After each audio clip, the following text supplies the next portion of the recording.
Hey guys, welcome back. It is chapter 5, integrating science and engineering. So, this week you have your AB4 due on Monday, and you need to read pages 111 through 135. So, what is this chapter about? When we talk about integrating science and engineering, we're talking about adding other subjects into our science classes or adding science into our other classes so that everything kind of blends together. So they talk about science and language arts and about how the Common Core standards really require us to incorporate reading and mathematics into our science classes. Trade books are a good way for you to incorporate. I think that it is really important for you to incorporate writing because writing requires reflection. So I always, even in my special ed science classes, we did science journals where kids had to write about what we learned for the day. So they had like 5 minutes and that was their final kind of exit ticket thing. But we practice writing, we practice reflecting, and we practice discussing things that happen in our classroom that they may have been a little unclear on. So I think that it's really important to incorporate writing because it is a higher level thinking skill to synthesize your own answer instead of just selecting a multiple choice. So the book gives 3 techniques for integrating. The first one is literature-based integration, and this is the use of fiction and nonfiction science books to help children acquire science-related information. So this would be like if you are focusing on systems and you have your kids read a book about the water cycle, or you're reading a story about, let's say we're talking about food chains, and you have them read a short story about, how a plant grows, and then you discuss what eats that plant and how we can incorporate different sorts of ideas in science into what we're actually learning. And it helps them make that grounded connection so that science principles and engineering principles are able to be transferred and they create that effective learning.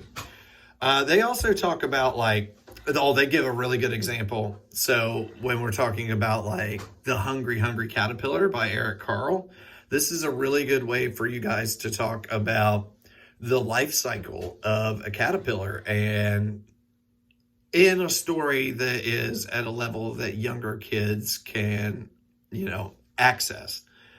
The next one is themed-based integration, and that's instruction where the major concept becomes the foundation of the learning.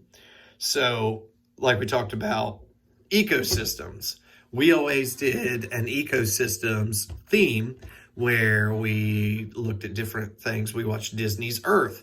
We did projects on different themes from the movies. So we would talk about ecosystems.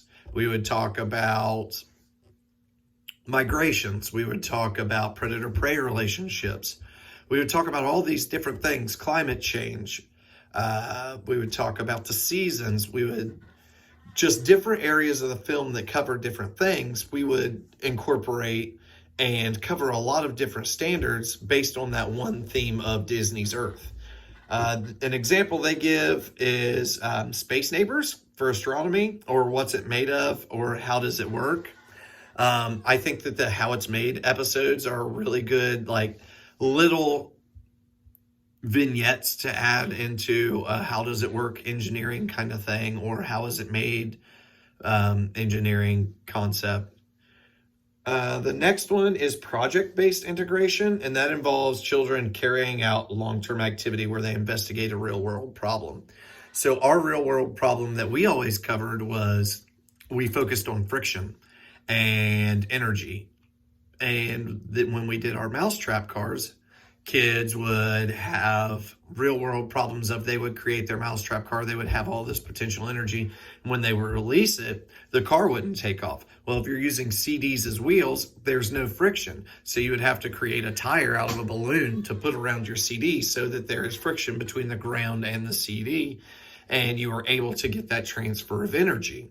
Those are the problems that we covered in a fun way that kids ended up learning and hanging on to for life. Those are the lessons that they keep forever.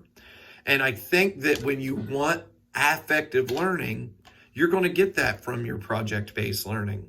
But you have to be comfortable with different principles, with your course content, and you have to be comfortable as a classroom manager to be able to stop, pull those things out, relate them to what you're doing, and then be able to let the kids carry on. Because sometimes you can get into a conversation where you just beat a dead horse. The kids have it, but you want to keep going and talking about it. You think of this other great example, and then by the end, you just lost them and they've tuned you out.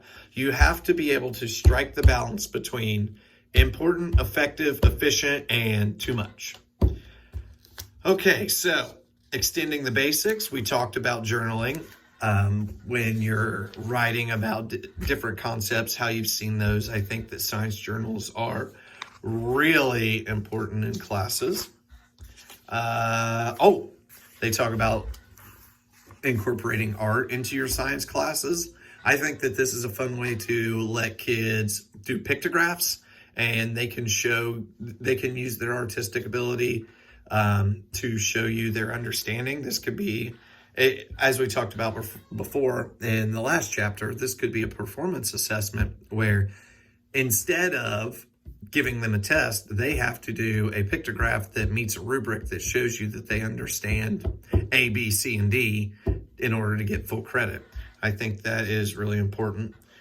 Physical education, incorporating that in your science class. You can do anything with the human body and heart rate.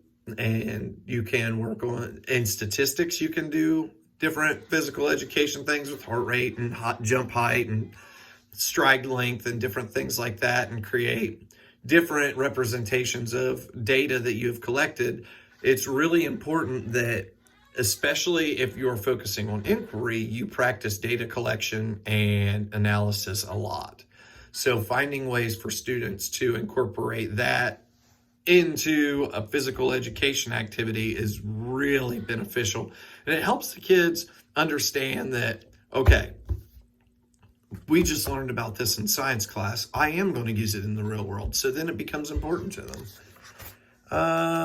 And finally, I think that's about it for this short video. Like I said, I don't have your questions yet. I'm recording on Wednesday.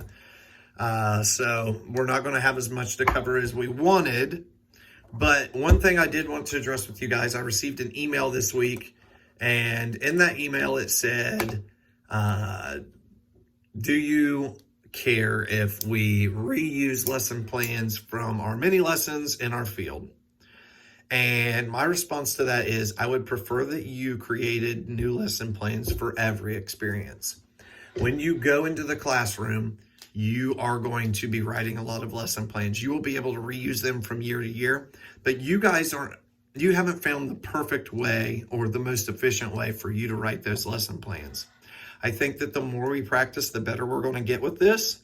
So please create new lesson plans that fit your time frame for your field experiences. Our mini lessons are only supposed to be planned for 10 or 15 minutes, and our fields are supposed to be around 45, I believe, is what you guys are doing. So please, please, please continue to practice, stay safe, and God bless.